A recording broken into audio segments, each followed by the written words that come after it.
And we're supposed to be live. I think we're live. I'm not 100% sure. I can't ever guarantee it. But, you know, we're going to find out. Oh, wait, no notification about being live yet. I'm trying to figure it out. Have you gotten anything yet? Yes. We are. Yes, we're live. Okay, good. I wasn't entirely sure there. All right. Hi, everybody. Welcome to WordCast number 49. Yes, we're almost to 50, almost to a year of WordCasts, week-wise, not day-wise, you know. Yeah. But whatever, it's something. We'll get there. Yeah, you know, we'll get there. We've got some interesting stuff to talk to you guys about today. Some AMD news along with some rumors going along with it. Of course, we're going to talk about SpaceX's Falcon Heavy. We got a lot of data for that. For you guys. Yep. And just all kinds of other random news. Updates on deepfake, the DJI Osmo Mobile 2. Yes, we've got a little bit of a special moment with that. We've got some new RAM stuff. Not about price increases, interestingly enough. Yeah. So I think it's going to be a really good show. And yes, we know we're a half hour late. We apologize. Still getting used to the new start time. We didn't exactly set up early enough. Oops. Yeah. But anyway, we're here. We'll go till about 10. So, you know, however long it takes to get through these topics. But, hi, everybody. All right. So, I guess the first topic is actually the RAM topic. I'll just jump straight into that. So, you know, multiple RAM companies that are manufacturing DRAM have kind of been on a race for who can hit the highest clock speeds on their RAM. And, you know, G-Skill's been leading that for quite a while, for the most part. There's been a few plays by Crucial and Corsair that have kicked in, but G-Skill usually has been topping people in terms of their RAM frequencies. Well, they just have a set of DDR4 that hit 4.7 gigahertz. This is not an overclocked, like, you know, frequency that you need to manually tune in. This is an XMP, Extreme Memory Profile, out of the box setup. Meaning you plug this into a board that supports extreme memory profiles that go this high, you'll just set it there and it's good to go. So probably no AMD boards for a while. Probably not, although I'm not really sure. I haven't done a deep dive into overclocking on X399 motherboards yet. My board might be able to handle something like this. Probably not. Might not have an XMP setting for it, but I might be able to manually tune it in to do that. I mean, I don't know much about X399. Yeah. But I know for AM4 there's been a lot of... There were some RAM compatibility issues, especially with higher clock stuff. Yeah, but I mean, with a new platform, there always is. I mean, Intel had the same issue with X99. You know, they had issues with RAM and other various stability little glitches and stuff, and that happens with the release of new platforms really commonly. And now they just have issues everywhere. Yeah, exactly, literally everywhere. Jeez. So anyway, it's gonna be likely around $600. That's kind of my estimation. There's no official price for a 16 gig kit.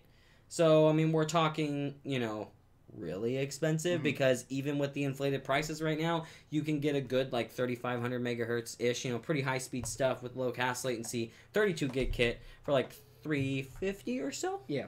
So, yeah, kind of insane. I don't know how many people are that excited about it. It's really just a marketing thing, in my opinion. Yeah. Higher RAM speeds. That's the thing is, like... They had to balance the amount of people that would actually be willing to buy this product with what they can charge for it to make it worth the development costs. Exactly. And that's really all it comes down to is like $600 is the price point where they figure they'll still get enough sales they can pay for They'll it. Get the enthusiasts that want that kind of RAM speed. And that's about all they'll get. So they need to make high profit margins. I mean, we see this especially with new TV technology, where TVs will be these astronomical, insane prices, but it's because they're paying R&D, and then they'll spend new money on getting the cost of development down. Exactly. Yeah. And then it'll be cheaper and blah, blah, blah. Yeah, and so that's basically what's happening here. Yeah, because we've seen higher speed RAM get cheaper, even factoring in some of the inflation, like even including the inflation prices that are happening. We've seen overall RAM get a little bit cheaper in terms of per gigabyte per clock speed. But, you know, it's just interesting to look at, in my opinion. It's not like RAM speeds are that great of a performance improvement. Even on AMD, you're not seeing drastic performance improvement. And there probably is a point of improvement where you get that diminishing return, right? Yeah. And I'd estimate that's somewhere around the 4,000 megahertz range, which... probably before that. It might even be before that, yeah. With Infinity Fabric, the way it scales... It's probably like it just needs more bandwidth to... I know that at the time that I bought my motherboard, everyone was pretty much suggesting it wasn't worth going past 3,000 megahertz. Right, yeah. Because if you're spending so much more money than the performance, and you're not getting much more performance. At that point, you should be spending the increased price on other hardware. Yes. Yep. So it's interesting to look at. I think it's really cool. I think it's cool that G-Skill's been on top of this for so long, but here they are on top of it again. Yeah. So a little bit of AMD news for you guys. AMD RTG, Radeon Technologies Group, released the Adrenaline Driver Update 18.2.1. Basically optimization for Final Fantasy 12, the Zodiac Age, and lots of small bug fixes and other stuff like that. Nothing I saw that was of particular high note. Basically just some little issues with FreeSync, Civilization 5 having DX9 issues, FreeSync, several FreeSync things that have been fixed, some Radeon chill profiles that weren't enabling in Vulkan games and stuff. Lots of bug fixes that if you're having a bug in particular that affects you, it's nice to see those, but it's nothing major that I think the majority of people aren't going to care about that. It's just the game optimization. Civ bugs. Nice. Civilization bugs are top priority. For you. No. They should fix those. Civ is one of the games, though. If I were to choose one game that I don't want to crash, that's probably the one I'd pick, to be honest. The game that you're spending hundreds and hundreds of hours on. Not only hundreds and hundreds of hours, but long periods of time at once. And when you have to the newer ones you don't, but some of them you have to manually save. Right, and it's not and the thing is, if you have issues with, even without manually saving, if you have issues with things becoming corrupt, and you potentially lose stuff. Yeah. It's not like playing Overwatch where it's like, oh crap, I need to reinstall the game, right? So. Did you ever see the massive AI battles in Civ? At one point, those were very cool. At one point, it got so big that the Civ developers had to look at the save file and modify things in order to get the game to run because of how big scale it was. That's hilarious. Yeah. That's amazing and hilarious. Yeah. Oh, man. So just a little bit of tidbit of news from RTG there. But now for the fun part related to AMD. And this section here is actually the reason that I put AMD news in the title of this podcast. So AMD Starship and Madison, I think is how that's pronounced, rumors. Let me see if I can Google that and find out how it is pronounced. Not getting anything. So, I don't know. But I'm assuming it's pronounced Madison. Anyway, these are rumors on some new CPUs that are going to be released. So, Hardware Info 64 changelog had... the Hardware 64 changelog had some additives in there for AMD chips labeled Starship and Madison. It's since been removed. There's no point in looking for it on the Hardware Info 64 changelog because they removed it. Obviously, it was a mistake. Or a mistake, right? But so it's really likely that these are new CPUs that are actually going to be available at some point because generally various application developers and stuff get the information regarding CPUs if it pertains to their particular application that they're building right after-ish final development, basically meaning this is going to be a real product. We just have to make more of them. And so this info is pretty likely to be accurate, but we can't really guarantee. So the estimation is Madison is the code name for Zen 2. And might come out in the first half of 2018, which would make sense because we're getting the first half of 2019. First half of 2018, we have been getting Zen Plus architecture, right, which is going to be Ryzen 2. So it makes sense that they stick with that release cycle. So anyway, it's supposed to be manufactured on the 7nm node, which we already know that Zen 2 is supposed to be a die shrink, so it should be manufactured on the 7nm node. Now, is it real 7nm? Oh, it's going to be 7nm with FinFETs. Nobody does. I mean, defining real is tough because, while one may actually be a smaller die than the other, it's not a matter of real. It's just they're just different things. I know. But I call it real. But you call it real because if you have to add if you have to add a qualifier, it's not. I guess so. But I guess it's not the assumed qualifier. I'm not saying it's better. I'm not saying it's better. I'm just asking if it's the real 7. Right. Yeah, I get you. No, it's going to be from Global Foundries, so it's going to be with FinFETs, and they developed that technology. And TSMC's using it too, and it's sensible. I mean, you look at anything from anybody but Intel right now, it's going to be using FinFETs, other than maybe IBM. I don't think IBM is. Yeah. So, whatever. I'm pretty sure IBM is the furthest ahead. It wouldn't. I'm pretty sure we talked about it previously. They have some 5 nanometer tech that they've talked about. We don't really know how ready it is. IBM, they're cutting edge, but they just kind of sit around and don't do anything with their cutting edge. They do their own stuff with it. I mean, they don't okay, show that's it true. off. That's true. But they don't do any public facing stuff anymore. Yeah, they were talking about 5 nanometer in June of last year. So they probably made some decent development. Yeah, and IBM, it wouldn't surprise me that they're ahead of everybody. Although Samsung is quickly, as we've seen, catching up to everybody else. Did you hear about the newest recent news about Samsung's chip development? You're not talking about 16 gigabit GDDR6, are you? No, that they're dropping like $20 billion to make a new factory. Really? They are confirmed? Yeah. Really? Did we know? We didn't talk about this, did we? No, this was like just a couple days ago. I forgot to add it. Okay, you pull that up. I'm going to go ahead and finish talking about Starship and Madison. So, Starship is estimated it's going to be the server end stuff, and it should be competing with Xeon Phi server chips, so potentially seeing like 48 cores per chip. Now, my personal opinion is not with Ryzen 2/Zen Plus, but with Zen 3, which will probably be called Ryzen 3. We're going to get Ryzen 3 Threadripper with up to 32 cores. So I think my cutting edge CPU is going to be outdated next year at this, not this time, but about year and a half from now. Yeah. Because I think we're going to see, this year we're going to see Threadripper coming out on, Zen Plus, and it's going to have more, clock speeds. It's going to have better overclocking ability, higher clock speed ability, and probably a higher clock speed out of the box. So it's going to compete better with Intel. Not really worth the replacement if you're currently running Threadripper, because if you currently got into it like me, some of the limitations are not the highest of clock speeds. That's actually the Ryzen platform as a whole. But, not the best gaming performance because you're not having the highest clock speeds. So, it's like I went into it knowing that. But I think a big upgrade point is going to be when you can get like 32 cores for say like, $2,500 or maybe even 2,000, depending on how they decide to scale their pricing, which has been pretty linear with AMD. I just can't imagine 32 cores on a desktop. Yeah. And an enthusiast desktop, not a workstation / server desktop. That just blows my mind because we have workstations and stuff that are running like Intel Xeons with 28 cores, and you can get workstations set up with EPYC processors, or at least you will be able to. I don't know if you can right now. And, so you can get massive core counts on those, workstation platforms, but they're not high clock speeds, and they're not as easy to overclock. You can't overclock the Xeon chips hardly at all. There's a little bit you can do with base clock manipulation and stuff. But I would love to see like 4+ gigahertz on 32 cores. That's just mind-blowing to me. So, anyway, hopefully we see 32 cores for Threadripper. That'd be super cool. Yeah. Should I finish one last piece of AMD news here, or do you want to talk about this I'll talk about this real quick. Okay.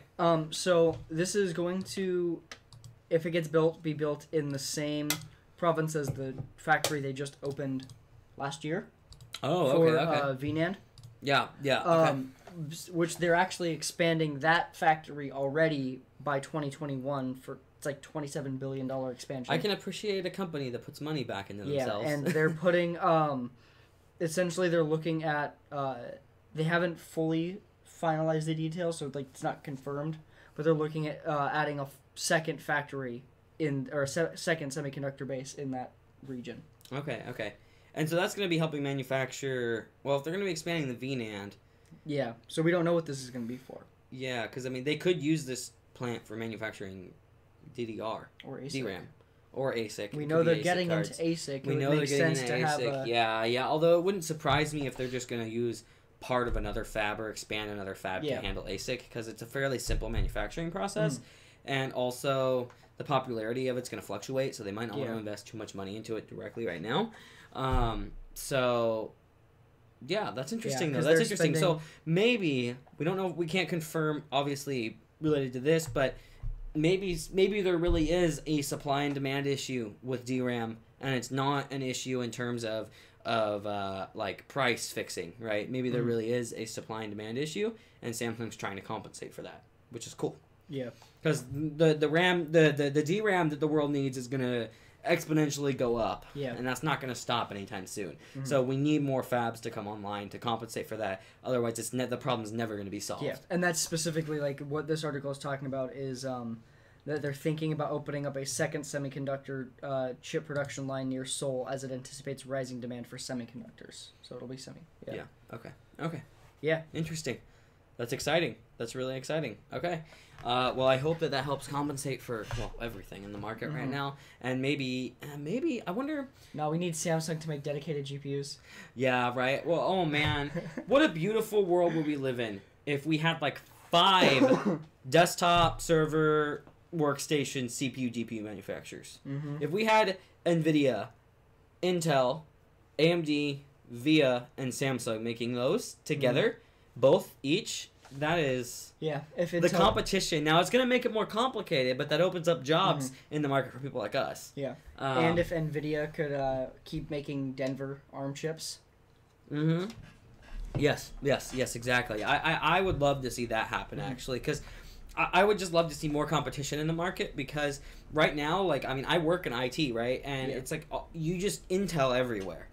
And it almost is bothersome at times, because all you see is Intel. Intel. And it's like, it's an obvious monopoly if you work in the field, and that's problematic to me. Because obviously, any company, especially a company that is a public company, so any company that's going to manufacture chips, right? It's like, you know, they're trying to please their shareholders, and you wouldn't in your right mind, if you have a monopoly, you know, not capitalize on that. Yeah. So. Well, yeah, if you didn't, you'd be fired. Yeah, exactly. Yes, exactly. So it's just that's a topic for, you know, another 2-hour session alone.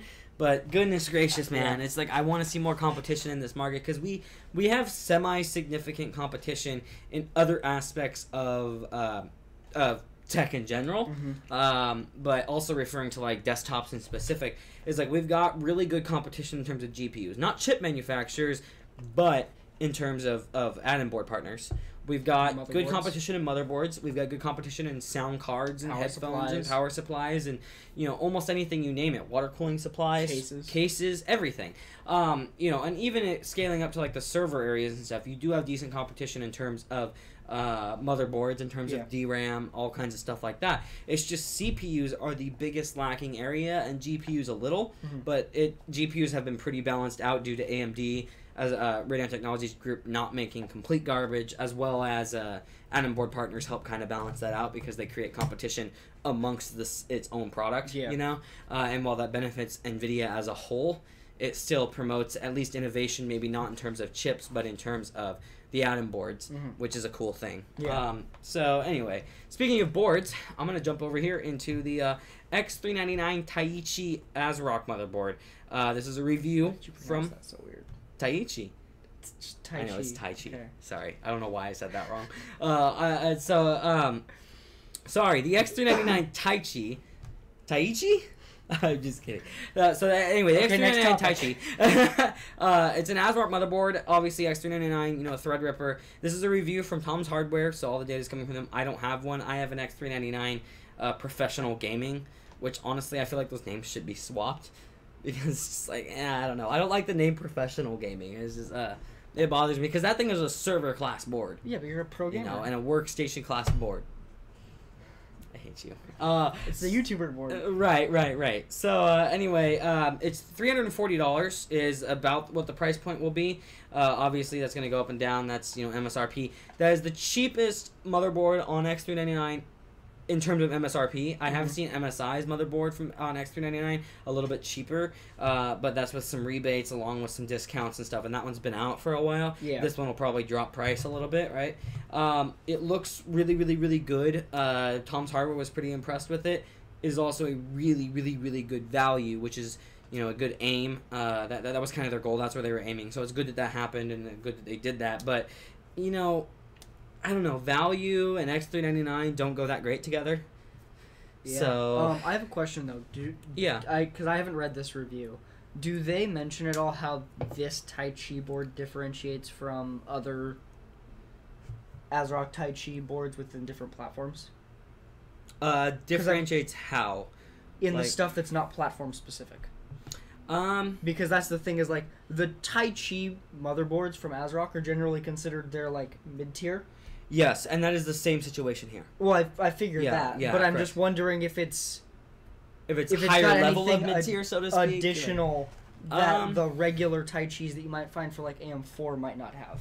Nothing in particular. Yeah. No. I mean, it is obviously based on the same platform that the gaming professional is based on. A lot of motherboard companies do that, where they just go, all right, what can we do to strip this down and make it cheaper? Yeah. So it's still got, I believe, 11-phase VRM and everything.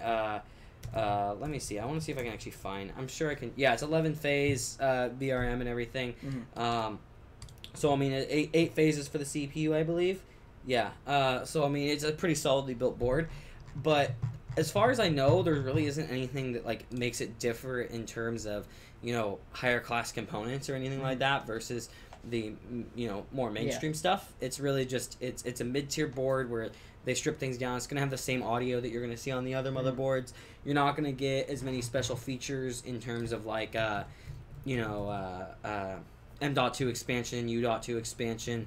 RGBs aren't gonna be as common on them. So, you know, it's the Taichi brand. Gosh, why do I keep saying that? I don't know why I say it wrong. I know how it's pronounced. You know, they're all really similar. Weirdly enough, it's got the same power configuration as well as the gaming professional. So it's really is a gaming professional that's just stripped down in some ways. It's gonna have it has mostly the same stuff though. Honestly, it's probably some BIOS changes. There's not gonna be a whole lot that changes in terms of versus my board. It doesn't have 10 gigabit, obviously, which is not surprising. It has dual gigabit instead. Although, I actually wanted to touch on that a little bit. ASRock seems to be the only brand that actually cares about high-end networking on their high-end boards. I don't know if you've noticed that at all. So, you know, look at their high-end boards. Right, yeah, it's true. So if you look at the X399 and really high-end platforms, right? And even X99 and X299 from Intel, right? Most of the boards that are desktop, you know, workstation slash enthusiast boards, not server boards, because all of them, like a lot of them have completely different features, right? But in terms of networking for those two, ASRock's been pushing things further and further. Yeah. They've been pushing 10 gigabit on like X99 for a long time now. And now the X399, you know, I have a 10 gigabit port and 2 gigabit ports. But something that I noticed that I hadn't even really thought of, and I knew this board existed, but I'd forgotten about it, the X370 Gaming Professional, I believe, or Professional Gaming. I think that's what it's called. Let me make sure. Let me check really quick. X370, yeah.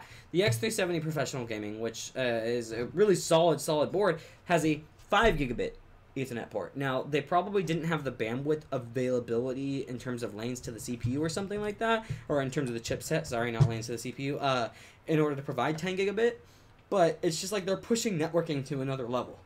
And that's something that is really important to me. Now, some people might notice, oh, well, what about, you know, the X399 Zenith board from ROG, the Zenith Extreme, which is Asus's really high-end board, right, on X399. It has 10 gigabit Ethernet, right, because it's listed to have 10 gigabit Ethernet. The problem is it's a PCI Express expansion card. Yeah. And the issue with that is you're going to use up your PCI Express slots, which chances are, if you're buying into this platform, you buy it partially because you want the PCI Express slots. And that's part of why I'm doing it. You know, I'm going to have a 4K capture card, a sound card, and 2 GPUs. I need all 4 of my PCI Express X16 slots. Yeah.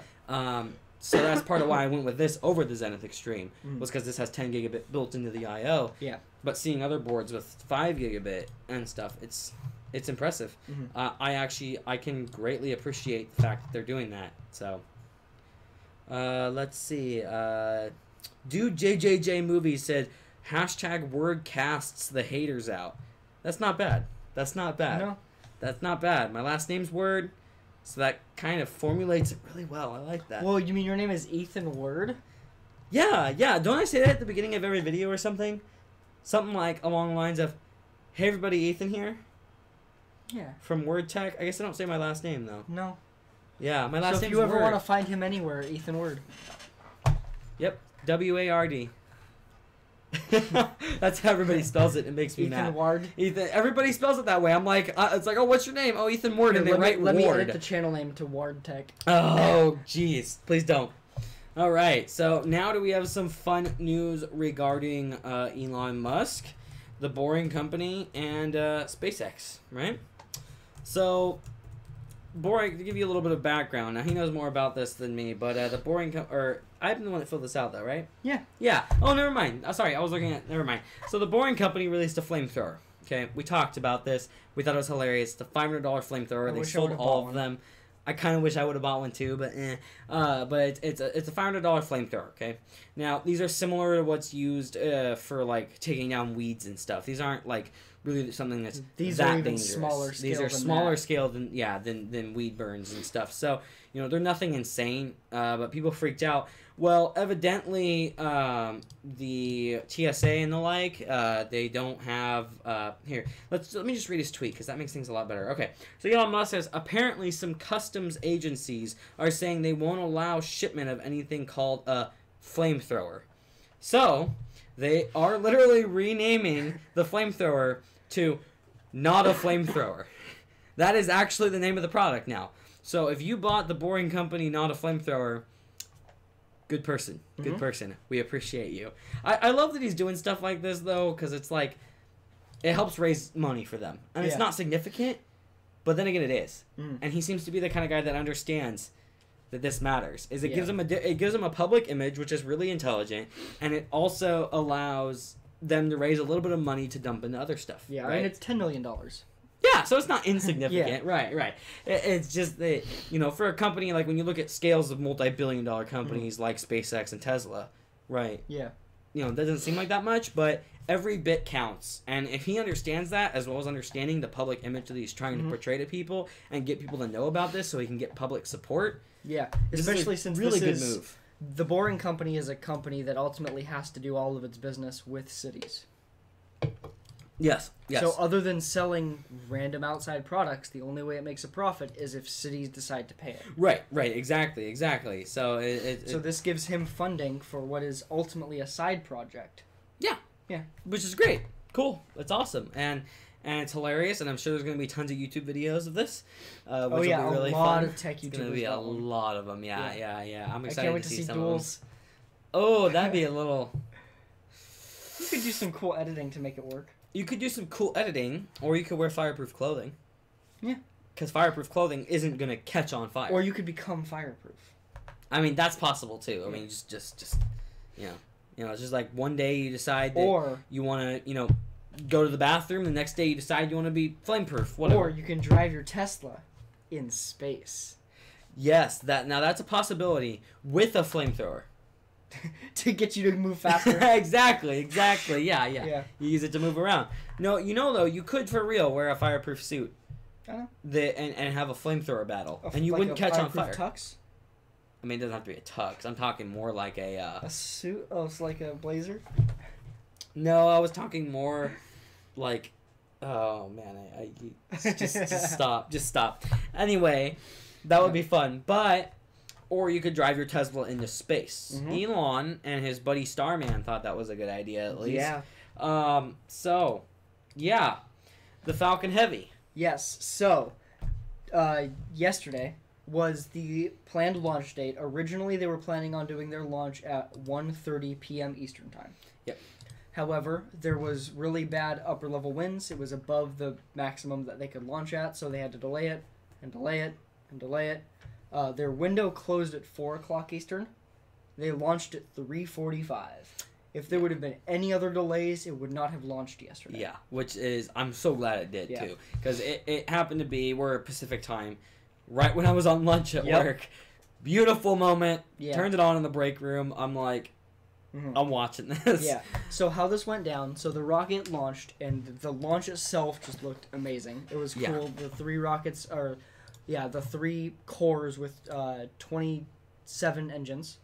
It's just insane. Yeah, the engine and count. Then once it got up to a certain point, it had 2 side boosters that launched, that separated successfully, flew back to Earth, and landed simultaneously. It was the most beautiful... They were within a second of each other. It was the most beautiful sight I think I've actually ever seen of, humanity and human innovation. Just like, whoa... Just like in the movies, and it's just like, this was easily one of the coolest, tech things. It's one of the coolest things I think we'll ever see in our lives. Yeah. You know, like we're probably gonna see people go to Mars and stuff, and that's another thing. But I just mean that moment, that mark of human ingenuity, is just like so significant. And yesterday was such a significant moment for that. That what it felt like. You know, is like, you know, the SpaceX doing its other stuff was super cool. But it was like NASA's already done that. Yeah. Then another really cool moment that NASA hadn't done was, you know, being able to actually land the boosters. The first landing was awesome. That was super cool, where it was like, oh, just like in the movies. NASA's been trying to do it for 20 years, but, you know, you throw a little money at the right engineers, you figure it out, right? And, you know, that was cool too. But seeing two of them land together, completely autonomously controlled. This made it feel like not just that landing rockets was a thing, but that it was what we do. Yeah, exactly. It feel like we are now entering like the modern space era. We are, yes, exactly, and it's a beautiful, beautiful moment for humanity. It's just such an incredible thing, an incredible feat that we've been able to do this, and it blows my mind. Honestly, it's just a great thing, and I think it marks the future, and it kind of gives us a vision and an idea of, oh, these are things that we've talked about that they're really happening. We're really sending things to Mars, which we've done before. Yeah. But, you know, we're really able to lift massive payloads into space. We're really able to have autonomously controlled, complete rocket launches to do all this stuff for us. Yeah. So after those stages separated and landed, there was also the center core. Now, this center core, while it looks pretty much like a regular Falcon 9 rocket, which the two side boosters were just regular Falcon 9 rockets. Just attached. Yes. Yeah. This one actually had to be redesigned because structurally the Falcon 9 isn't designed to have that much energy and pressure coming from the sides. Right. So they had to completely rebuild that.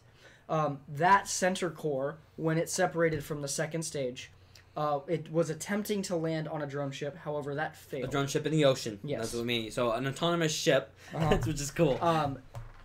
Only one of the 3 engines used for landing successfully lit. Yeah. And that caused it to hit the water at about 300 miles an hour, right near the drone ship, causing the drone ship to take some damage. Which, that's the sucky part. Yeah. That's this. Drone ship will be fixed. Yeah, but it's just, it kind of sucks because it's like we knew that losing a booster was a possibility. Yeah. And obviously I'm sure they knew that damaging or losing a drone ship was a possibility. But that's just the thing that sucks more because it's like that's something that can be used continuously. Yeah. They can repair this one. I don't know if... I think for all of the East Coast drone ship landings, they've only ever used one drone ship. I know that they have one on the East and one on the West Coast. Yeah, I'm pretty sure it's don't know if they have spares. I would hope so. But maybe they didn't want to spend the money on spares. Yeah. Maybe they'd just rather spend the money on keeping one up and running. I feel like at a very minimum, they were probably working on a second one because the thing is that they want to increase the frequency of launches. And having to delay, to say, oh, we can't do your launch at this time because... we can't land it at this time. Yeah, which would suck. And would also, in some cases, potentially lose a customer business because then they'd have to increase the price. It's weird talking about customers. Yeah. You know, it's like, oh, we have to manage our customers that want to go to space. It's amazing. So they probably have a second one. I wouldn't be that surprised. Yeah, that wouldn't surprise me. At the very least, they'd be working on Although they don't always have to land in the ocean either. No, but if you have 2 missions that need to be ocean landed, assuming you want to land them, that are happening near each other, that have to for timing purposes, which will happen. Like you said, assuming you want to land them, why wouldn't you want to land the reusable boosters? Assuming your mission landing is viable, because they do have some missions that they'll launch that have to be expended because they have to go. Now they don't with the Falcon Heavy. Right, but the Falcon 9, they had to burn too much fuel. Correct? They would have had to burn too much fuel to do the burn back to land. Right. Which uses significant fuel. Yes, so they would have had to expend the rocket. Well, now, assuming they have working drone ships, they can do that and land it. Falcon Heavy, they'll eventually be able to do more of those less expendable missions. Eventually, they'll get rid of the Falcon 9. Eventually, they'll get rid of the Falcon Heavy, and we'll have the BFR. Well, yeah. Although, what makes me wonder, though, do you think they're really going to get rid of the old ones, or are they just going to keep everything around, depending on the mission? If the BFR is successful, the other ones are pointless. I don't know about pointless. If the BFR is... Because the BFR is more expensive to manufacture. The goal for the BFR is 100 launches per vehicle. Right. The goal for the Falcon Heavy is 10. Okay, I didn't realize it was that significant of a difference. Yes. Okay. No, that's so essentially the plan. The BFR actually, Elon tweeted about this and talked about this in an interview shortly after the Falcon Heavy launch. The BFR is actually ahead of schedule to the point where they are considering not even human certifying the Falcon Heavy and just moving all human-based missions that were going to be on the Falcon Heavy to the BFR. Because if you remember correctly, they had set up a deal with a couple rich people that wanted to do a flight around the moon. But I thought rich people suck. I'm totally making a joke. They wanted to do a flight around the moon, and that was going to be done on the Falcon Heavy. Elon Musk was talking about that they might actually just move them to the BFR, because if the BFR is ready, why spend the money on humans certifying the Falcon Heavy? Because that's expensive. Yeah, it's a lot of time, testing, money. Right, and that's mostly through the FAA, I'm assuming. And NASA. And, well, yeah. But I would assume they'd have a part in it, but yeah. And so if they can just switch to the BFR, it's going to be a couple $100,000 to refuel, and then inspections. And that's your cost per launch. So you're probably looking at, like, well, and you have launch pads and stuff that have to have things reset. So you're probably looking at, like, $200,000. Well, the goal is precision landing to the point where it can land. They can have something come out, fuel it, go away. And it can take launches. Off. Oh, because remember, okay, the BFR is what they yeah, also want to use for Earth travel. Right. So you have to be able to allow it to just land, fuel, and launch. Yeah, you're right. And land just a pad. There's no... Yeah, okay. That makes sense. The plan is to make to make rockets...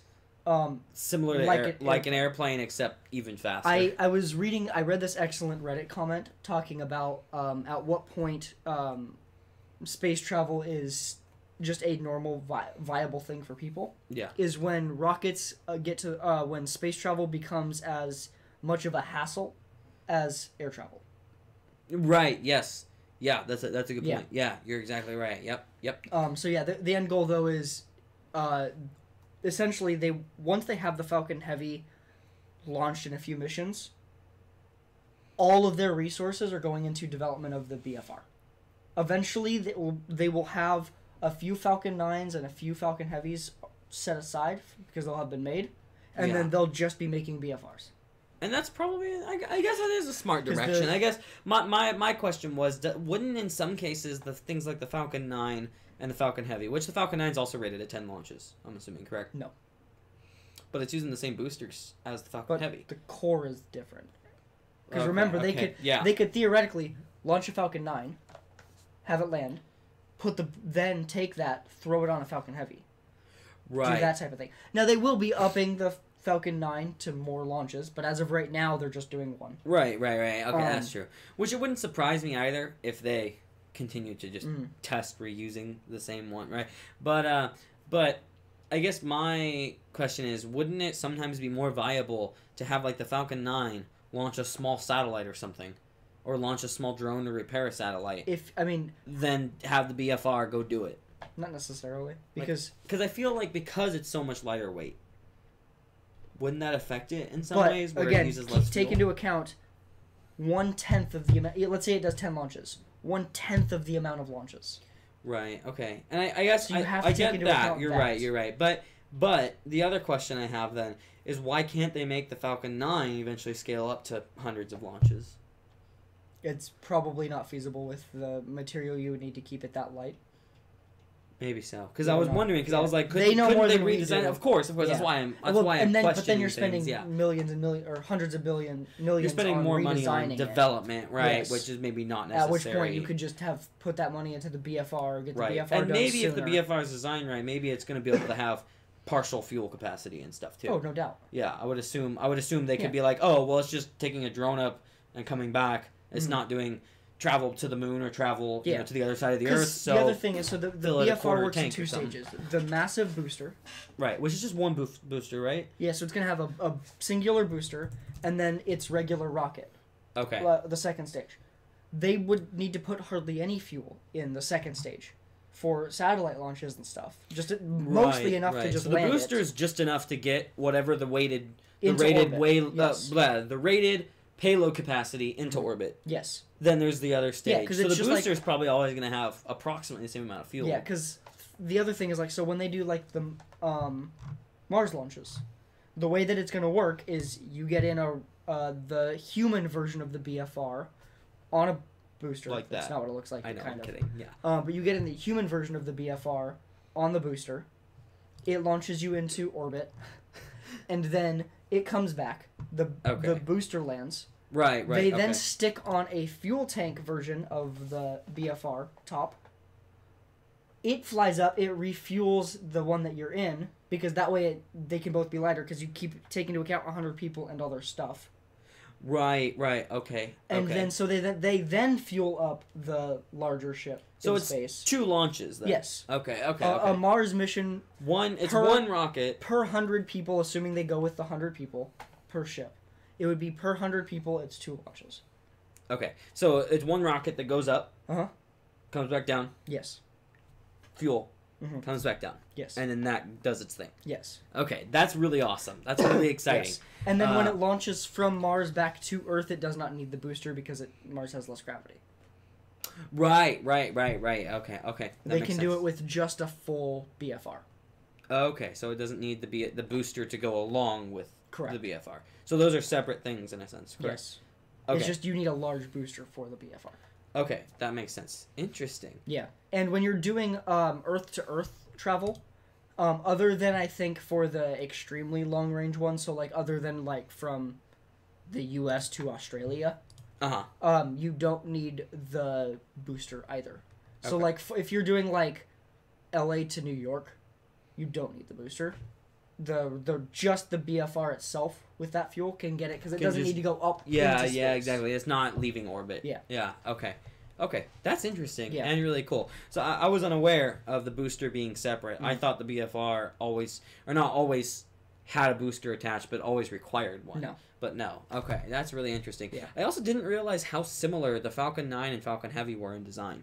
I didn't realize they were so similar. It's basically just strap 2 more on the side. Pretty much that was the idea when they were thinking about it. Just like, we need to carry more weight, strap 2 more boosters to the side of it. Yeah. Elon Musk did state that if they needed to, while BFR was in development, they could theoretically do a Falcon Super Heavy that is 2 more boosters attached. So 5 boosters total. They could have 4 side boosters do a simultaneous landing. That would be the prettiest sight ever, man. Like, you guys need to go watch the live stream, and at the bare minimum, just load up the live stream that was live. It's not live anymore, obviously. And scroll to where the boosters land. Yes. And just watch the 2 boosters land simultaneously. Such a beautiful thing. In the updated version, they fixed the directorial issue, because in the live stream itself, while there were cameras on both side boosters, it was only showing the view from one in both images. Right. And they fixed that because they actually didn't let YouTube just do the auto upload. Oh, okay. They actually did some edits and stuff. Okay, that makes sense. They edited something it. we might do at some point. Yes, right. Which is something we might do at some point. We might actually do. I might not have YouTube save our live stream. I might do some editing as well as post the 1080p version instead to YouTube so that we get a little bit higher quality. Just a heads up to everybody. So if you see in the future that we don't have this available to watch right afterwards, it's because I'm going to upload, like the next morning, a slightly edited version. So that's all. But yeah, it was a 9 out of 10. They also did I think it was like 4-hour live stream of just Tesla in space floating around. Yeah, which is cool. Well, Starman, not just Tesla. It was Starman, the Ark, and Tesla. Yes. There was some amazing pictures though that came out of it. I highly recommend checking out that. Civ 6's DLC just came out. Oh, interesting. I also have a question for you in a moment. Yes. So there were some amazing images though. I highly recommend checking it out. You might find a new wallpaper. Cool. It's very cool. Okay, so Chris asks, do you think Elon is making electric cars just to justify the rocket fuel emissions? No. I don't think that's the reason, but that's a funny point. Yeah. That's an interesting thought. Yeah. Especially if we start using it more, although I imagine that something like like continent to continent travel with something like the BFR, I imagine that the fuel, while more fuel, since it's so much more efficient, it's also not like fossil fuels. It's oxygen and liquid nitrogen and stuff. Oh yeah, that's true. That's true. It's a completely different type of fuel. Yeah, because they're designing their rockets, especially the BFR, with the only being able to refuel it with stuff that is found on Mars.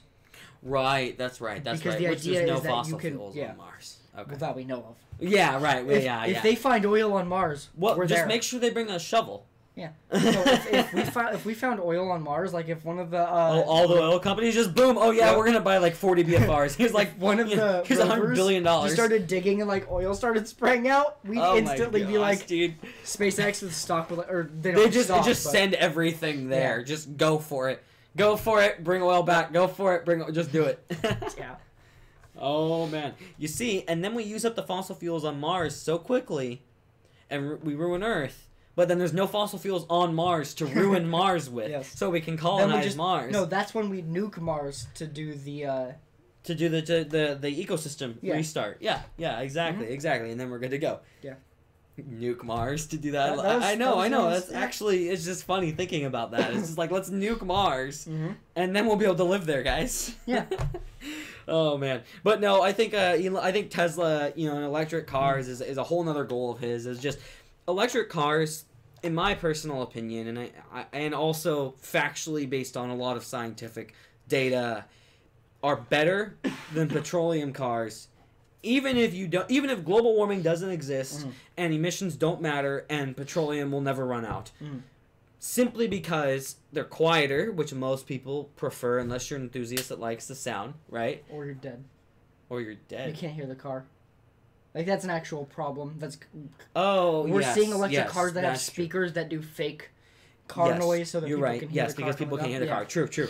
But also, you have things like more efficient use of energy, which is always a good thing. You have things like no emissions, which, again, even if you don't believe in all those other things, is still a nice thing because cars stink. Especially in cities like LA. Yes, you have smog control, which is a real thing, right? You've got more torque, and you've got more torque available instantly. That's not at specific RPMs. You get torque and horsepower that can be maintained throughout whatever speed you're going at. You can get more aerodynamic and more safe designs because you are just managing batteries and little motors on the wheels. You're not managing a big petroleum, engine block in the center of the car. Yeah. Or, sorry, the front or the back or the center of the car, depending on the design, right? And so I think there's just so many advantages that come along with it, as well as the fact that it'd be nice not to have to ever go to a fuel station again. Yeah. And so imagine you get home, your garage door opens, you pull in and you get out of your car plugs itself in, and in the morning you're good to go the next day. The other thing, too, is things like more control because they can do the electric motors on each wheel much easier. Yes, true, because it's actually cars that are all-wheel drive, even things like the Ford Focus RS that have really intelligent all-wheel drive with how they can manage power between each wheel individually, still isn't like, anywhere near as simple as managing all-wheel drive for an electric car with a motor on each wheel. It goes into the more torque. If you can give it more a higher maximum and minimum amount of power at any given time. You have more plus you have more granular control. You have control over. That's exactly how the Tesla Semi is going to deal with jackknifing, because it's going to use algorithms to essentially, if it finds itself in a position where it might do that, be able to adjust each wheel to keep that from happening. Yes. Right, exactly. And it's just, again, it's not that all-wheel drive cars can't do that. It's a matter of it's really easy to do with electric motors. It's just a matter of algorithms. Yeah, and it's just a matter of, what do you tell this X motor to do? So there's just so many advantages in my mind that come along with it that it's going to be the way everything goes, whether anybody cares about global warming or not, right? It's just, in so many ways they're better. And like me, I am a car enthusiast. I will miss the sound of a petroleum engine, right? But it's like all the future beauty that comes from this is an amazing thing to me. And it's probably there's companies still working on like more efficient gas powered cars. Yes. We're going to get to a point in probably less than a decade where it's like a $35,000 electric car can get far more range in a full charge than a $35,000 gasoline-powered car can get in a full tank. Yeah, it just depends on a matter of how lithium-ion, as well as potentially other materials playing into it, lithium polymer, batteries. It just depends on how the direction they go, right? Because right now, obviously, getting 250 or 300 miles on a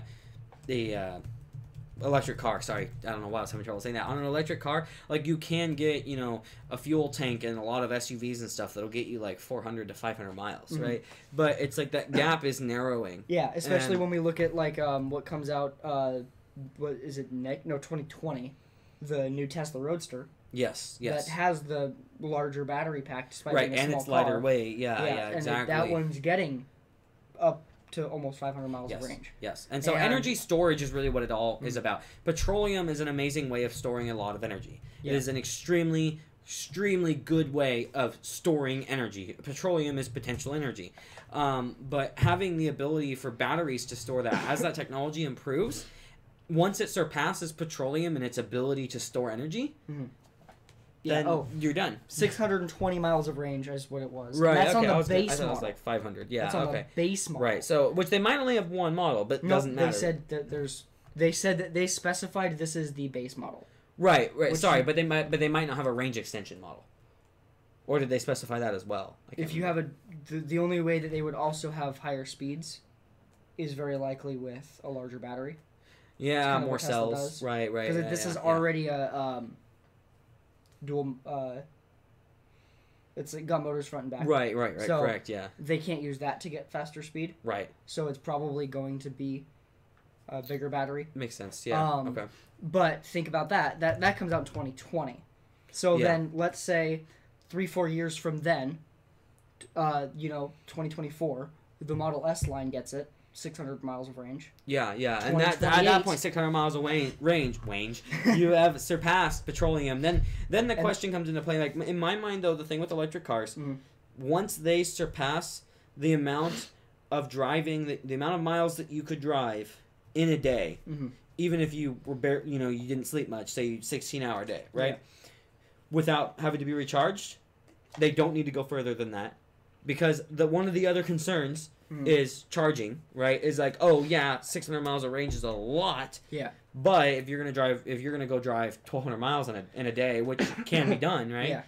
You're gonna have to wait for the thing to fill up rather than let me spend 3 minutes. Which is why it's a good thing they're designing even faster charging tech for the semis. Yes, exactly. Now, faster charging tech is important, but that also damages the batteries quicker, right? Now, they're working on that. But what I'm saying is, if you get to the point where you can get, say, 1,500 miles, or a little less than that, even 1,300 on a charge, you're done there. You don't need to develop better range to charge, unless people want a vacation with them and stuff, right? And so you're going to go camping. Yeah, I mean, then, if you're going to go on a road trip or whatever, camping, you might I feel like at that point, we would see all of the focus go towards... fast charging? No, I was going to say smaller, even further increased in actual density. Right, yes. Of the energy itself, better battery technology itself. Right. So that way you could have still a 200 kilowatt hour, but instead of it being the whole bottom of the car, it's half the bottom of the car. And you get more storage space or more footroom or something like that. Well, it would also mean less weight from the battery. Yes. Which would then mean more range without actually changing it would make it capacity. safer as well. You could have more crumple zone, as well as the battery could be centered in a way where it's even less likely to get hit in an impact. Yeah. So there's a long way for it to go, but it's the eventual future that we're all going to be with. And then I think eventually we'll also see a future at some point of just completely autonomous cars. Yeah. That's what we'll have at some point, where it's going to be infeasible. We've already talked about this, but it's going to be infeasible at some point to drive your own vehicle. And that's just the direction things are heading. Doesn't mean you have to like it. I'm just saying that that's what's going to happen. Yeah. So the mega charger that's being designed for the semi can do that port is huge. 400 miles of range in as little as 30 minutes of charging. Yeah, right. So you take a break, on a battery that's only 500 miles. Right, yeah. Yep. So you take a lunch. Yeah. And that's really what it is. You can charge a battery really quick. And we know this from smartphone tech now, too. But you can charge a lithium polymer or lithium-ion battery really quick. It's that last 10 to 20% that you've got to be really careful about. Yeah. And, I mean, ultimately, this makes even more sense for the semi, where you're leasing the semi. Because then if the battery degrades, who cares? You get a new semi when the lease is up. Yep. So, although some truckers do buy their own trucks, too. Yeah. So keep that in mind. Like, that is a common thing. Oh, I know. Like a lot of them, I used to work in the trucking industry, right? And a lot of them, they do purchase their own. especially if they purchase a sleeper and they deck it out to what they want, and they just that's I mean, these their aren't life pretty much. These aren't really sleepers. Like they have not very fold big, down beds, but they're the we'll probably see a future longer haul version of this. Yeah. These ones would work for overnight hauls. Like the thing is, they have the ability to put in there, and if you're a trucker, if you're not doing it as your full-time living, or you're living out of it literally, then it's like it's okay to do a night or two, right? That's gonna be totally fine. Now, some truckers buy sleeper cabs, or they buy sleeper studio cabs, and they actually live out of them, or they live out of them for a couple months of the year, and then go back to their home or whatever, right? So I mean, ultimately, like the Tesla Semi, the current models are designed for like day routes. Yeah, day or two. Because they're designed for the vast majority of semi driving. Yeah, that's what a lot of them is not particularly long distance. Yeah, they're going for replacing the majority first, and then if nobody else steps up for the rest of it, then they'll deal with that. Yeah, right. And even so, again, it's okay for a couple of days, and so 2 days, or 2 nights, I should say, 3 days. That satisfies the majority of deliveries out there.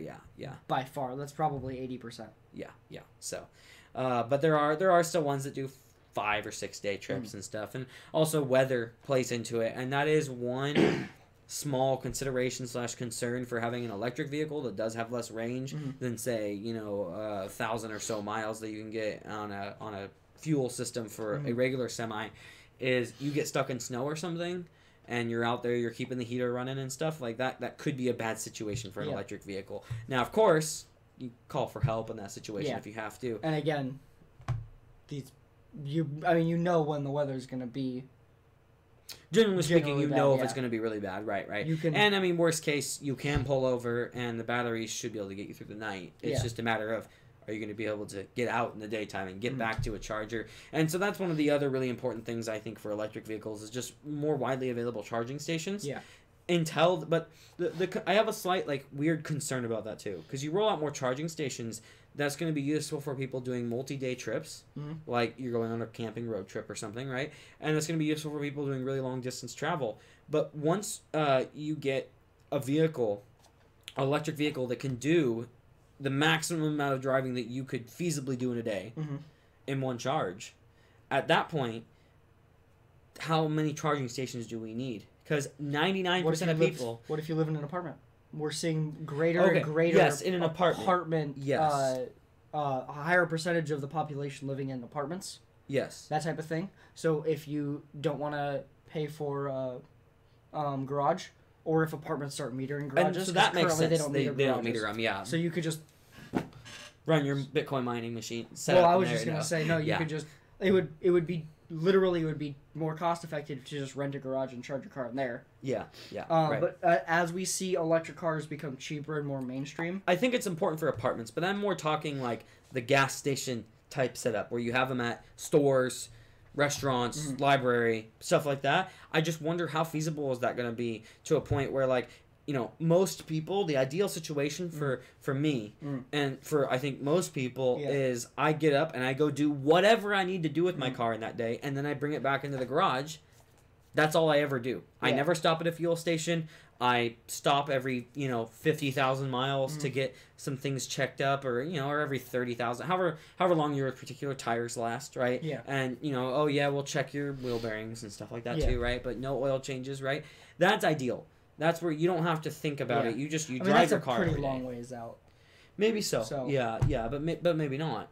That's the thing. It just depends on what happens. It's a pretty long ways out for mainstream products. I think that for something as high tier as like the Roadster, we could see that in 10 years. Right, but in 10 years we'll just barely be seeing maybe the Model 3 level cars getting that type of range. Yeah, you're right. Yeah. I just hope that Tesla can keep up with production a little better on the Model 3 and because I would like to make that my next vehicle. Yeah. I would like to get a Model 3 when they're widely available, like 2020. Yeah. Which they should be by then. 2019, probably late. Yeah, maybe so. Christmas special. This is not anything new though. Tesla has production issues when they're getting started. And that's normal. I mean, most companies do. Well, when Musk also sets very aggressive production timetables. Yeah. For what they can realistically But I mean, not it's not just Musk. Like, a lot of people like to look bad at Musk because he is delayed on a lot of things, right? And they look bad at Tesla, like, oh, Tesla's having delays, blah blah blah. Musk time. Right, Musk time, yeah. But the thing is, every area has that. You look at when Intel is manufacturing a new chip. They have production issues at the beginning. Yeah. Look how unavailable Coffee Lake was, right? It's a very known thing, though, that Elon Musk he is overly aggressive with timetables and overly conservative with reliability results. Yes. Like he was saying that the Falcon Heavy was a 50-50 chance of success. It blows up, yeah. No, not just success. He specifically said 50-50. There's no way he would launch that if it was 50-50. Right. And that's okay, though. That's okay because being pessimistic in the direction of reliability is a good thing. Really good because A, it makes you look good, and B, and he's been honest about the fact that he does do this, so it's not like he's hiding this to make himself look good, but also it gives you a perspective of, this is what we expect to be the worst case scenario, and was good. And when there are like actual like issues with like Tesla cars, Elon makes that a very big deal and a big focus to get those fixed as quickly as humanly possible. His focus seems to fluctuate between the businesses depending on need, and that's the good way to do it. Yeah. Now, one thing so we were... Oh, shoot. I lost my train of thought. Why do I do that? I do that sometimes on the live stream. I don't know why. But... I was gonna talk about production issues, and then I was gonna talk about that. Oh yeah, so the reliability of stuff, right? You look at the batteries in like the Model S, right? The estimation was they'd last 3 or so years, and then they were gonna take the batteries out of that and put them in the Powerwall, and Powerwall was gonna be available in like the United States because there are a lot of people that want to buy a Powerwall for their house because it's a good idea, it's a great thing. Well, it's gonna be used Tesla batteries, like they were upfront about that. That was the idea. The problem is they're now estimated to last over 10 years. They haven't been able to sell Powerwalls because they had no need to take the batteries out of Tesla. They have to now make dedicated Powerwall batteries. Exactly, yeah. Where the plan was to swap them out, but now it's like, oh crap, they're lasting so long. And 10 years is a pretty solid lifespan for a car. If you get that to 20, you're done. And so that it's like that these goals where they don't have to go exceed that to match what a petroleum car is capable of. Is it's like, once you get that to the point where I don't need to do this. The main massive repair type thing that you would have that you wouldn't have in a petroleum based car. And once that's gone, the other thing is that, and I think this actually might be where something like the more widespread charging stations are viable in 10-20 years. Is Musk has talked about this idea before of very few people owning cars. Something about the Model 3 that they have talked about is that eventually when self-driving is readily available, you'll be able to have the car essentially function as like a Lyft or Uber on its own through Tesla's own driving network. So you'd be able to pop open an app on your phone, order a Tesla, some random person's Tesla would come pick you up, drive where you need to go. And so eventually they want to have... Eventually people probably wouldn't own them. It'd all be a service, through Tesla. And I mean, I think that's a direction we're going to go. And when you think about it... It's going to bring the price down of that driving so much, too. Even if it's just people owning cars and having them drive it. If, let's say 20% of cars functioned as that on their own. Because a lot of people aren't going to want to do it. They're going to have some granular options. So, like, if you had a Model 3... You'd be able to have it set so that when you're at work, only family and friends could use it.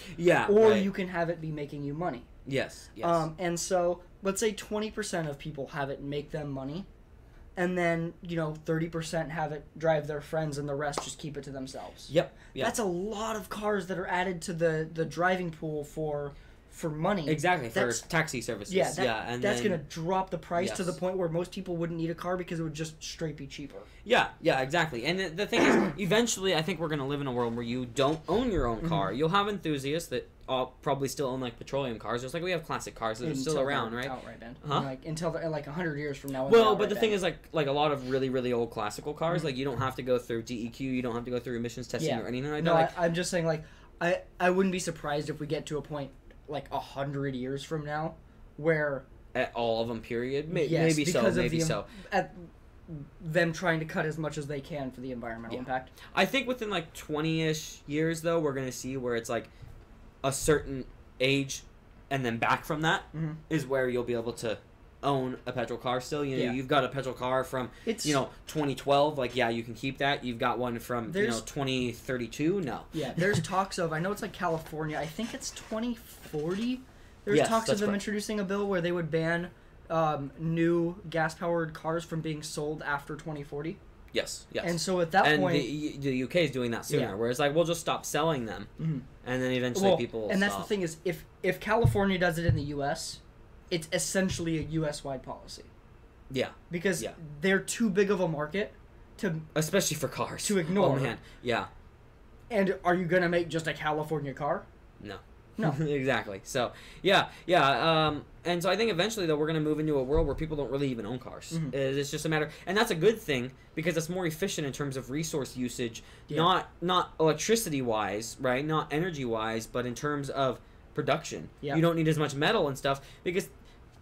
And people know this, but when you think about it is when it becomes fun. When you're actively out and about, and you look at the comparison between how many cars are driving and how many are sitting. And you look at that, and you start to consciously think about how big of a difference it is. You look at how much space they're taking up, and how much material that is, and how much money that is. And it starts to make you go, well, wait a minute.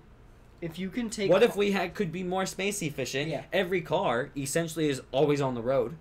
Right. Yeah, I mean, if you can take like, especially in like a city where you're gonna have, you know, obviously a majority of usage during the day, but if you can take a car and bring it from 10% usage time to even 50% usage time. Yeah, exactly. That's a world of difference. That's a huge thing, and not even 10%.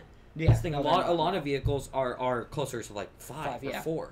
You know, and so it's just like, whoa, that's amazing, you know, and then that promotes reliability being a more important factor, and so there's going to be money dumped into engineers for reliability for these machines, because, you know, it won't be uncommon to be riding in an electric vehicle with 4 million miles on it, right? It's interesting talking about things like this that are going to happen, where it's like, this is stuff that is more than likely going to happen in our lifetime. And it's exciting. It's interesting, is eventually... You know, I think what we'll have is we're going to have a network of vehicles. Most of them won't be stopped. They'll always be driving, even if nobody's in them, just so that you can walk out on the sidewalk and be like, I need a ride, and within 30 seconds a car shows up and picks you up. Because, oh, guess what? There was one driving on the street a block away, waiting for somebody to ask it, hey, I need stuff. Because if it gets to the efficiency level and the zero emissions and everything, there's not a downside to just letting them roam. You know, and be close to people. You don't have to wait for it to come from a station. It just... You could easily see them, especially with AI, have where the cars have a map of how frequently they get rides in different locations. Right, as well as population density. Have cars be constantly moving in some route around the city. So and they're just kind of ready for you there. They're where cars generally are needed. Yes, exactly. And so it's like, depending on times of day and stuff too. I mean, you could have a car travel to a different time zone, you know, if needed, to help out that time zone's rush hour, you know, and then come back to a different time zone in a different state. And as we see schedule shift, because I mean, we're already seeing more people work on weekends than they used to, more people working different times than they used to. As that shifts, we're still gonna have obviously the main, like, early morning and end of work day, like general times, but we'll slowly see more people working different hours. Right. And that's going to allow for those cars to be used more evenly. Right. Yes. Yes. Yep. And eventually, if we get to the point where the streets can charge, you know, the vehicles, and the vehicles maybe have solar panels on them too, then they could literally always be roaming. And they never need to stop anywhere other than maintenance. You know, check up on their wheel bearings, check up on whatever. And they'll have enough sensors eventually, especially if it's like... Oh, they'll just know. Hey, my wheel bearings are going to go out within 100,000 miles. Okay, well, come in, you know, 3 weeks from now, this mechanic will work on it for you. Or this robot will. I mean, it wouldn't even need... It would just be like, mechanical bearings are reaching a certain point of tolerance that they're not okay with. Just going. That type of thing. I mean, eventually, especially when you have someone like Tesla... operating their network of their own cars. Because Tesla's a person. Nikola Tesla. Right. When you have Tesla operating their own network of cars, though, they can throw in as much sensors as they want, and if they end up spending an extra $5,000 developing the car, but it's going to save them that in maintenance costs because they're operating that car so much more, easy justification. Do it. Just do it. There's no yes or no. So we have a couple more topics here. We talked about cars quite a bit here, but there's one more Tesla piece to create virtual power plant. Yes. So you want to talk about this? Yes, this is interesting. So in Australia, where they are known for having constant power issues, Elon Musk and Tesla actually did a big project where they installed the world's largest battery installation to help stabilize their. They have a lot of like brownouts and stuff there where the power either is too high or too low for a moment, and so you get power that's not clean, and that can damage a lot of components. And they've had actual like just straight major blackout issues before too. Yes, exactly. They've had lots of weird issues, but brownouts are consistent. Is what I'm saying there. Yeah. So Tesla and Australia have ever since that battery installation, kind of probably been looking at other ideas for how they can deal with this, and because it's helped a lot. The current new idea that they want to test is creating a new power plant. However, unlike most power plants, this isn't just you take a bunch of empty space and fill it with solar panels or fill it with coal or fill it with whatever. It's taking people's homes. Yes. Adding solar panels and power walls to it at no cost to them. Right. And then any energy that is left over from their house goes back into the grid. Right. And so the only point there is you have to have solar panels that are efficient enough on the roof of the building to well overcompensate for that person's power needs. Yeah. And then once you've achieved that with the photovoltaic cells, and in Australia, and I believe it's in southern Australia. Yeah, so you should be good to go in terms of consistent power. Then there you go. You're producing power for the grid. Yes. Through your house. Yeah. And if they could install it, like you said, at no cost to the person, and maybe the person doesn't get paid for it, but Tesla or the government... They don't get paid for it. They get the advantage of not paying for electricity. Exactly. They don't pay for electricity, and then also, because electricity isn't that expensive, also they run into the situation of noise upstairs. That was weird. Yeah. They run into the situation of, they get all the stuff for free. All the installation for free. Yeah. And so... that alone, even if you were still paying for your power, justifies the ability to do it. Is, hey, I'm helping things and it costs me nothing. Yeah. Cool. So, and it's like, and then you get to tell everybody, yeah, my house has batteries and solar panels. You're running off my electricity. Yeah. So this is gonna start out with. Let me see if I can find the number. It's starting out with a much smaller scale. I think it's 50,000 homes. That's what it's gonna scale up to. Oh, okay. It's starting out with 1,100 public housing rental units in South Australia over the course of the next year. That's a good idea. And then if the initial project is successful, it'll expand to 24,000 public housing units, and then eventually 50,000. That's awesome. That's so cool. Yeah. And they are saying it's gonna be the first 24,000 would be all public homes, and then after that it will include private homes as well. Right. But they're saying that the capacity would rival that of a coal power plant.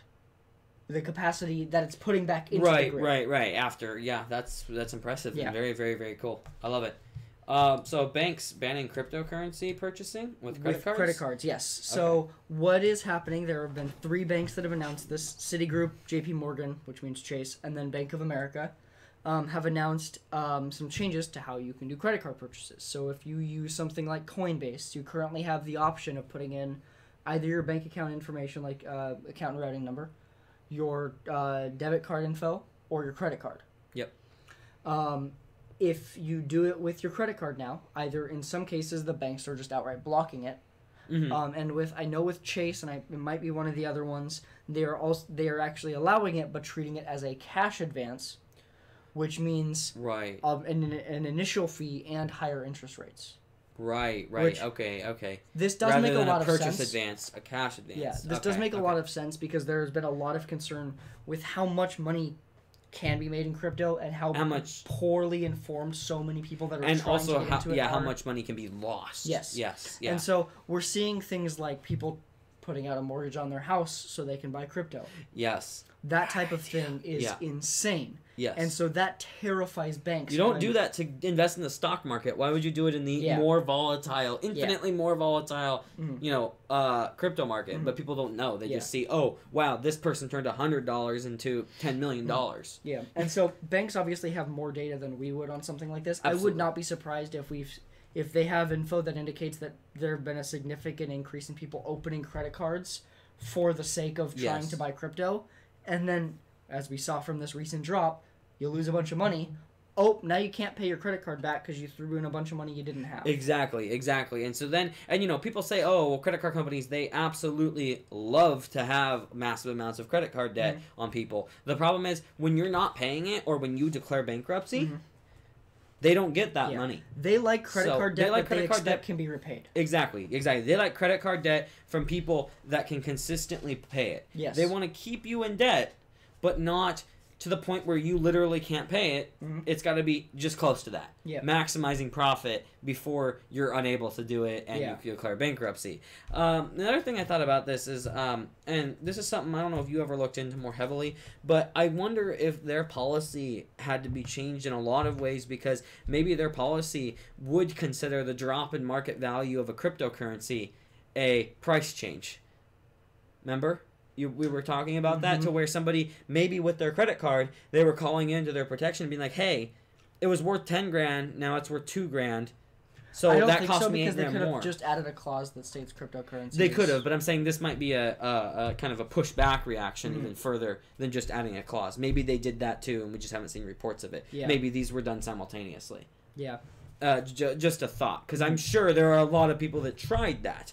And not only, even if they have a policy that doesn't allow that, not only does it cost them money if they did have a policy that allowed it, but even if they don't, they are still paying customer service employees to take all of those calls saying, hey, blah, blah, blah, no, we can't do that. Yeah, but you can do 20 of those calls for $15. In a very, yes, but there's more cost aspects that go into it. There's also the cost of the call center. There's also I know. There's a lot that goes. I worked at a call center. Yeah, you did. Yeah, but there's a lot that plays into it, as well as pissed off customers, which you don't want. Yeah. So now they say it doesn't affect debit cards. We'll have to kind of wait and see because I did see people on different subreddits mentioning that they got fees for this on a debit card. And that could have been a glitch too. Yeah, that's why I'm saying we'll have to wait and see.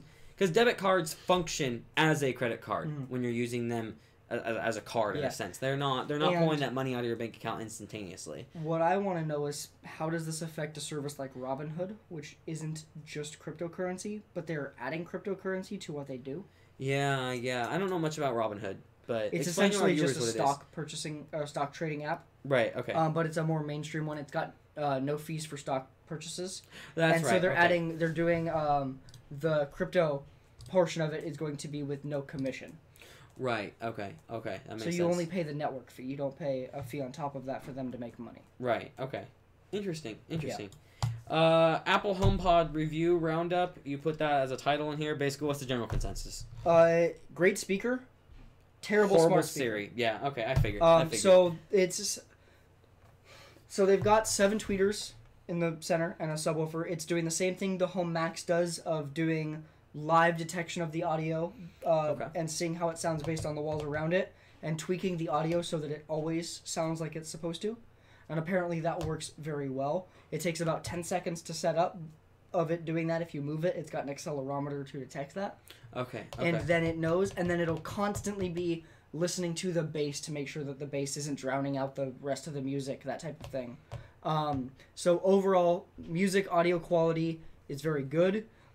It's not so much better than something like a Sonos, that if you have a Sonos, you should upgrade, or if you're considering a Sonos, like especially the $150 Play One or whatever that has Alexa built in. So basically what you're telling me is you should buy a Sonos with Alexa instead. Unless you really like Apple products. And really like Siri. Nobody does. Hey, stop it! No, you're not even connected to the internet. Stop Siri is pretty much trash for being a smart speaker. Siri in general is trash. They need a lot of work. The other big problem with the HomePod, no Spotify support via voice control. Right. Nothing but Apple Music. Which isn't good. No. That's the thing. You cannot set up the HomePod if you do not have an Apple device. That'll probably be fixed before release. It's shipping. It's shipped already? I didn't know it was actually shipping. No, I thought these were early review units. I'm pretty sure it's actually shipping. Oh, boy. So what you're telling me is you should buy a Sonos unless you are a big Apple fan. Some of the key features like AirPlay 2 that were supposed to launch with this are delayed. So it's launching before some of the important things. AirPlay 2 is going to be pretty important for, like, let's say you wanted to use this, cast something to a TV and use this as the speaker. You can't. Right. Okay. And we'll report back to you guys next week about how every single one of them sold out and you can't get them. No multi-room audio. Because AirPlay 2 is the only thing that supports that. Oh, that's horrible. Someone else already has that. It will support multi-room audio whenever AirPlay 2 launches. So whenever they decide yes. to... okay. Last thing. Well, we've got a few minutes. Speaking of kind of horrible is basically what you're telling me. Can you control Spotify from the Google Home? Yeah. Not just Google Music? No. Okay. Amazon has their own music app. They let you control whatever you want and set different defaults.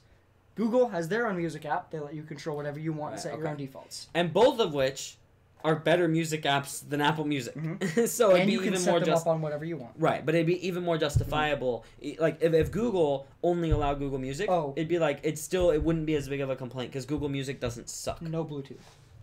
Like no Bluetooth hardware. So that's why it only works with Apple devices. Yeah. Bluetooth modules are literally like 50 cents. No Bluetooth. 50 cents. Yeah. With your profit margins, you... Okay. Anyway, you have something cool to talk about for the last 5 minutes. So, will you be doing, before you show it off, will you be doing a full review of this in video form and or written form? Video, video form. Okay. And written yes for the form, channel. No or yes? I might add some stuff in written form. It would be like a companion. Okay. But there will be a review of it on the channel. Yes. Okay. Cool. On WordTech. On WordTech. Okay, not on your channel. Okay, no. cool. Exciting. My channel's not even close to ready. So. That's true. Yeah. Okay. So we talked about before the Osmo Mobile 2. On this podcast. Yeah, we were pretty excited. It looks like a very cool thing. Yes. I said I was gonna pre-order one. It was supposed to ship February 22nd. Right now it is not February 22nd. It's February 7th. Mine came early. Really nice case, by the way. I do really like this. It's like a really, really, really dense foam. Mm-hmm. That is a good protection case. Yeah. So yeah, mine came quite a bit early. I got the shipping notification the other day, and I was like, whoa. I remember you told me you're like, checked what? it multiple times to make sure I read it correctly. Yeah. So yeah, it's shown up. I messed with it a little bit. I might do like I took some pictures of the unboxing experience. I didn't really like record it. Okay. I might do a write up on the unboxing. Yeah. But yeah, overall I'm pretty impressed so far. It's got some cool features, like it's got a USB port back here, a full-size USB port. Yes. Because this has a larger battery than the first-gen Osmo Mobile, so you can charge your phone when you're doing like longer live streams and things. Super cool. However, if you have your phone horizontal, you can't charge your phone because the back of the phone, where like the USB port is, goes right here. So, my question is, how would you put the phone in any orientation where you... So I'll have to recalibrate it, but... Okay, so you can rotate that then. Yeah, so that's one of the big differences between the first-gen Osmo Mobile and the Osmo Mobile 2, is it actually has a portrait mode. Okay. You could only do a portrait mode on the first-gen Osmo Mobile by literally holding it sideways. Okay, But this has a straight actual portrait mode. Okay. Now, another option is if you were doing landscape mode, you could put it in backwards if you're using the front-facing camera. Yes. For vlogging. Yeah. So, you could still charge it that way, which... I guess in my imagination, even though that is a little bit of an oversight in terms of not being able to, charge while recording, the most important time where you'll need to charge while recording is probably when you're doing a vlog style, because you're going to do it for a longer period of time. Yeah. So. But like if I was doing a vlog, I would want to be able to switch to the other camera so I can show off what's in front of me. Yeah, which people do. Yes. Yeah. It's a very common thing. Other than that, it's so far pretty cool. I do wish it had the trigger that the first one had, because you could do like if you had it at a different angle. You currently have to literally move this manually. Okay, there was an option where you could do something on the trigger and it would just snap to center. Yeah, I remember seeing that too on the reviews. Yeah, and then also, the tutorial within the DJI Go app is kind of bad. Okay. It at one point suggests you holding the M button. Look at and tell me what's right next to the M. Power. So it tells you to press and hold the power button to do something. And it turns it off, right? So I'm thinking that they haven't fully updated... Because, again, this was not supposed to ship until February 22nd. Yeah, right. So maybe the manual I'm wondering if they don't have the Osmo Mobile 2 code for the tutorial all the way up to date. That could be. Yeah. I don't know. Yeah, maybe. I will have to see. I've only seen like a couple other YouTube videos. So if you had a phone with a charging port that was more off to the side rather than centered, you might be able to charge with it in. Maybe. It'd be close, though. But what phones have that? Basically none. Yeah. So what phones that people own? Yeah, good point. None. Yeah. So okay. All in all, I am very excited. Well, even more so, what phones that people own that would be interested in this kind of product. Yeah. Yeah. Yeah, I'm very excited. The key thing is the iPhone and the Pixel, the two main camera phones right now. Yes. Have the port on the bottom. Yeah. And also all Samsung stuff, which is popular. So the three most popular devices. Yeah. My full review will feature specific. I'm gonna do, since I'm doing it on this channel, and there's a lot more in-depth reviews on this channel. Yeah. I decided, I was thinking about how I wanted to do this. I'm gonna do testing it with two different phones, with on both phones the dedicated DJI recording software and that phone's dedicated camera app. So I'm gonna do the iPhone and the Pixel, because the iPhone has the advantage of like the 4K 60. Right. Which means you can slow it down to 4K 30. It gives you a little bit more flexibility. Yes. So I think that's going to be pretty cool. I wish my Panasonic G7 recorded 4K and then 60. Something on like the Pixel, it's very important to test the DJI app versus the dedicated app, because you get much better image quality with the dedicated camera app. Right. But you don't get things like the tracking that you would get from the DJI app, because you can actually have it like you can select a person and move this and it'll follow the person if they move. Right. Yeah. Or like the panorama feature that you showed me earlier, where you can hold it up and it keeps the phone 100% still for doing the panorama. Yes. Doing it the exact distance you need to do it with no up and down or rotational movement. Like it's perfect. It's beautiful. On the iPhone, I think that's going to be better than the iPhone's built-in panorama. Personally, from my initial testing, I have a feeling that the Pixel's, like Google's panorama software setup is really good. Yes. Yeah. I think that's actually going to be better than in part because of the HDR+. Yeah, right, exactly. You're going to get better image quality. And the thing is, Google's been so good about managing panoramas because they've also had Google's 360 photospheres. Yes. Right? And so I was like, if this phone can manage to take a picture of literally every direction around me and manage to stitch that together in a pretty amazing fashion where it's not that bad, what it's capable of doing in panoramas, that's like low-level stuff. Yeah. So they do it near perfect. Yeah. So. I am going to, once I've messed with the DJI Go app more, I'm gonna just send an email to DJI and see if those are actual issues or if that's intended. And then also see if they have a time frame for when it's supposed to get the update to support the visual core, if that's even on track. Yeah, that would be super awesome if they did. The problem and the reason I'm concerned that it's not going to get that is, at least quickly, is that the DJI Go app is for all DJI products. Yeah, most of their products don't have a dedicated, or don't use the phone's camera. Right, exactly, yes. So we'll see. The visual core isn't used by Google's app. They actually, this was something else I wanted to touch on really quick in the podcast. Yeah. Because I'd written that article about the visual core. We got some new confirmations. So the visual core is not used at all by Google's camera app. They don't need it. Okay. Because they're using the same software for the Pixel 1 and the Pixel 2's camera's HDR capability. Right. So they're like, why would we implement it on the Pixel 2 and then have to write separate software for that? Yeah. The visual core, Facebook, meaning Facebook and Instagram, and then Snapchat are the first released applications to take advantage of the visual core. Wow. So that was something we got there was a press person that got a correction from Google today about that. So. Okay. Yeah. All right. Interesting. I think that's pretty much it. Do we have any questions here? Let's see. No, I think we're good to go. Yeah. So that's there you go, guys. WordCast number 49. We'll be back for WordCast number 50 in a week. Thank you everybody for joining. Don't forget to like and subscribe, as well as check out all the links in the description down there. We've got our Patreon link. I've also got a link down there that leads to our website so that you can subscribe to us via email updates, so you get emails of whether we're running late or whether we're canceled, or just a reminder that we're doing the podcast in a couple hours. They're all related to live streams and mostly WordCast in specific, unless we have some weird separate live stream. Obviously nothing like gaming related. But I think that's it. There wasn't a lot of PC news this week, so we're an hour and a half in. we got through all of our topics, and we spent over half an hour on cars and rockets. Normally we do cover, we cover tech in general, of course. Normally we do have like the first hour as primarily PC stuff and the second hour of other stuff, but there just wasn't that much PC stuff this time around. Why do you think I included a motherboard review?